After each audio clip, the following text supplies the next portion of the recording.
Izuku woke up hoping to be floating out of his bed. He was disappointed when he felt his pillow on his head. Just like yesterday. And every day for the past decade. Today is still not the day. Izuku remembered the talk he had with his father all those years ago, back when he was 4. It had been a decade since then, and he still hadn't developed his powers. Lifting himself out of bed, Izuku put on some clothes and walked out towards the kitchen. His mother was alone making breakfast. "Hi, Mum. Where's Dad?" Anko turned to see her son. "Good morning, Izuku.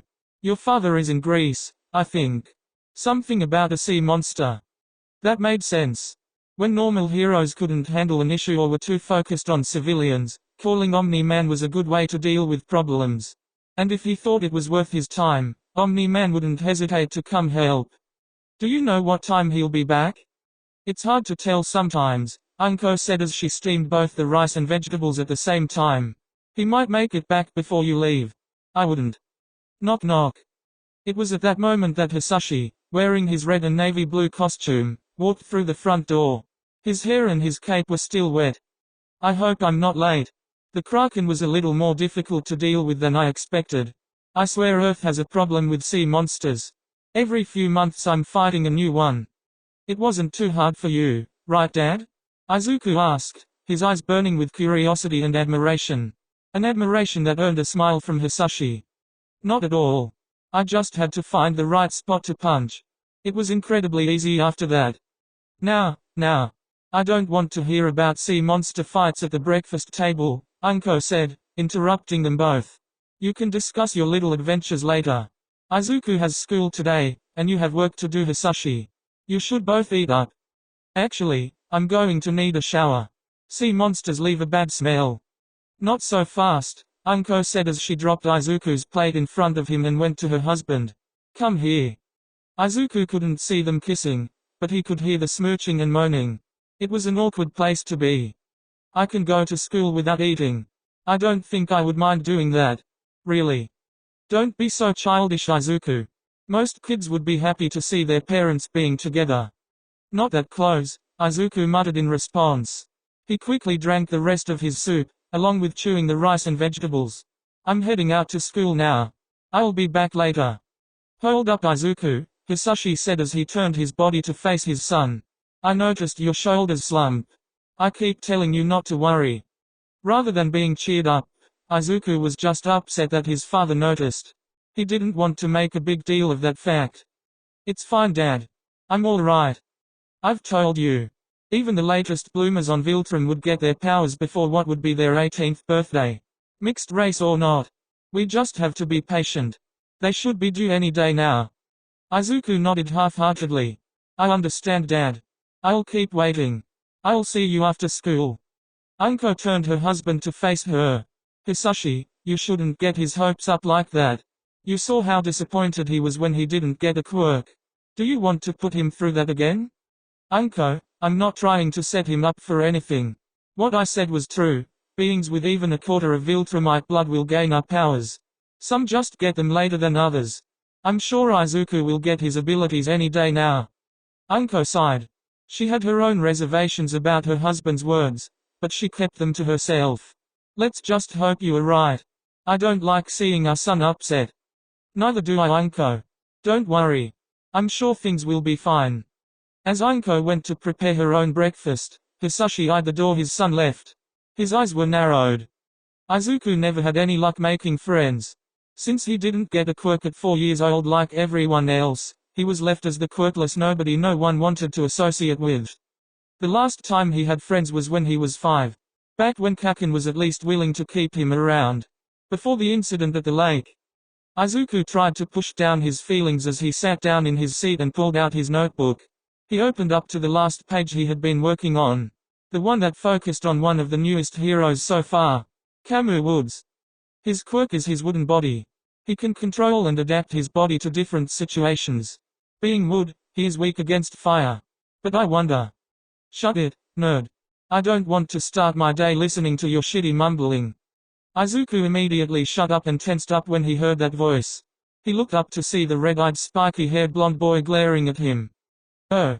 Sorry, Kaken. I didn't realize I was muttering. I'll try to." I said shut up, nerd. Keep making noise and I'll blow up your face. Bakugo lifted his hand and created sparks of explosions to emphasize his point, which prompted Izuku to quickly close his mouth. Even with other students in the class, no one did a thing to help Izuku. They were all busy either focusing on their own quirks, talking to each other, or they were just straight up ignoring him. Even Bakugo was ignoring him now, sitting back while others praise him. All right. Everybody quiet down. Get to your seats so we can begin class.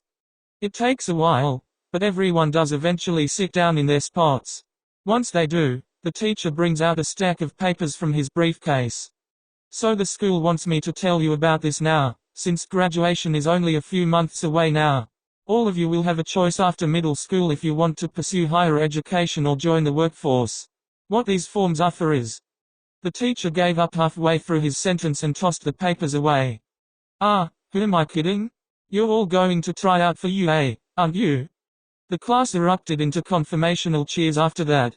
Every single person in the room used their quirks to display their excitement. The kid with a wooden plank for a face kept nodding it up and down. The kid with detachable eyeballs held them in his hand. The girl with fingers made of confetti kept throwing a lot of it out. And all Izuku could do was silently hold up his hand. Closer to him, Bakugo was chuckling. Do me a favor, teach. Don't lump me in with these losers. I'm the only one who going to make it into UA. Not stuck at the bottom like the rest of these rejects. The class quieted down once Bakugo made his own impromptu announcement. Most of them were annoyed. How do you get off saying that? We have a chance too. That's really uncalled for. Bakugo took their complaints as a challenge. One that he laughed at. You extras should just shut up like the rejects you are. The best you'll ever be are mentions in my story. Bakugo stood up on his desk to make himself more imposing, and to literally stand on his pedestal. I already aced the mock test. I'm the only person here with a shot to make it. And I'll definitely be the best hero there ever was. I'll surpass even All Might. Even Omni-Man will. Oh, yes. It seems Midoriya also applied to UA. The room became deathly silent after that piece of information was let out.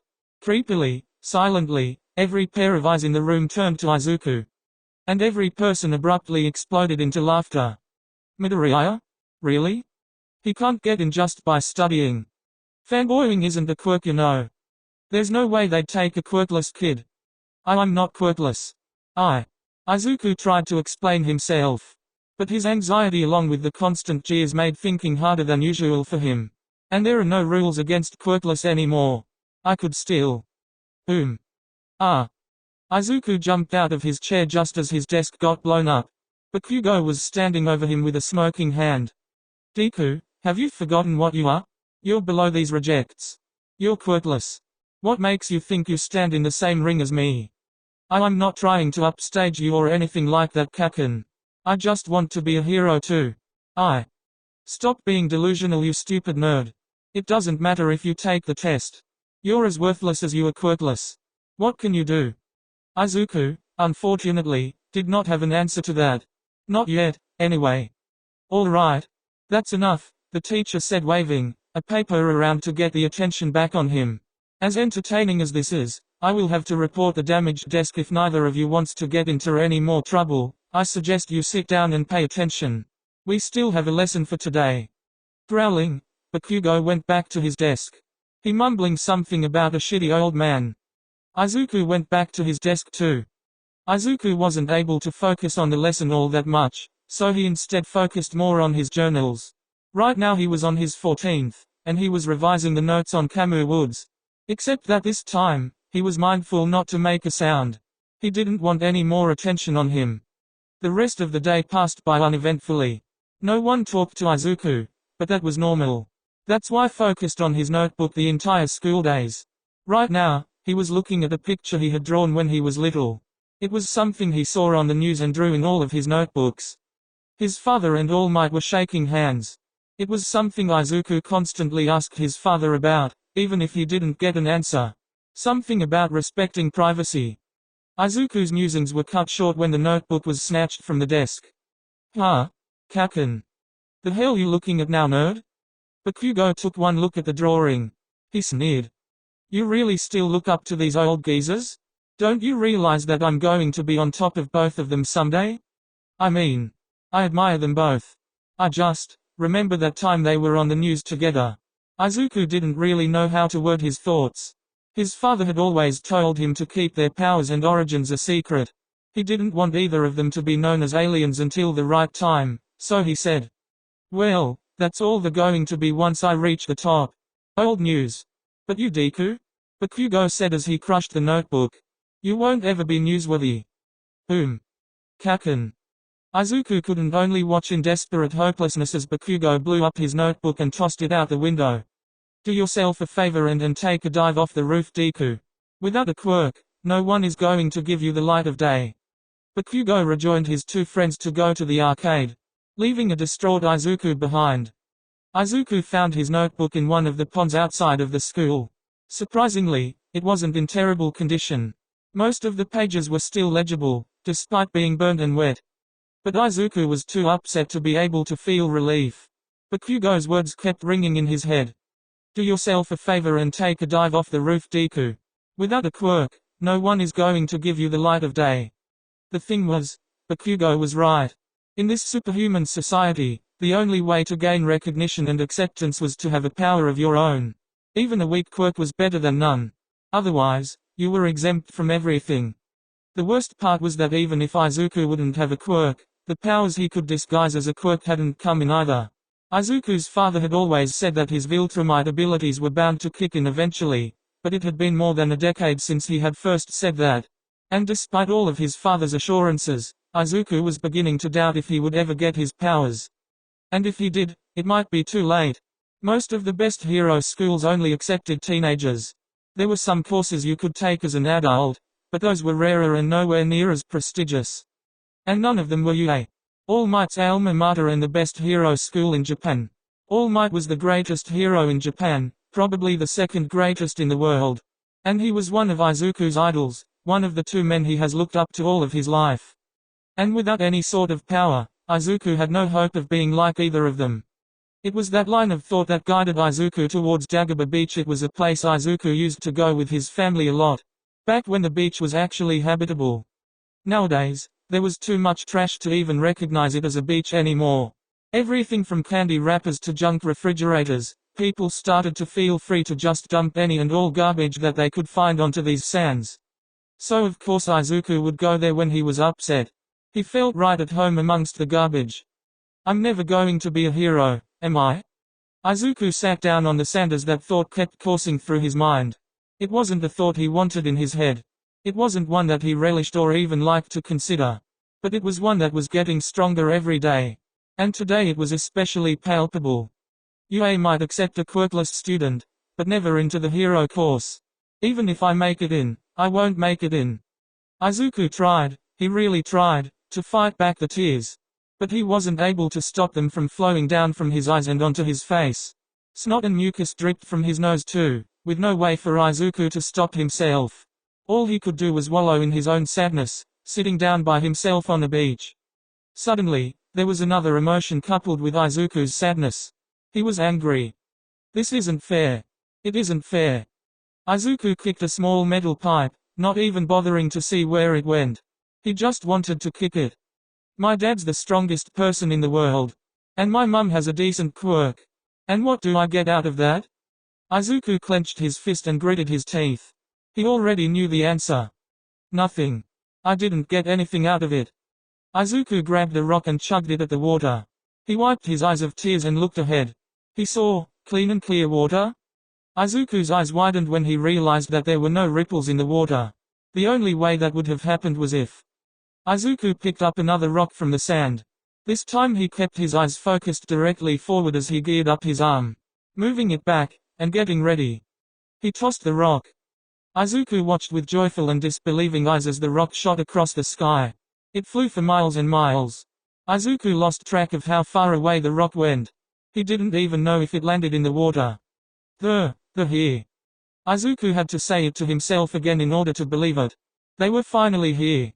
I got my powers. I got my powers. Izuku immediately turned around to run home. He had to tell his parents. His dad would be so happy. Izuku was so happy himself that he didn't realize how fast he was moving.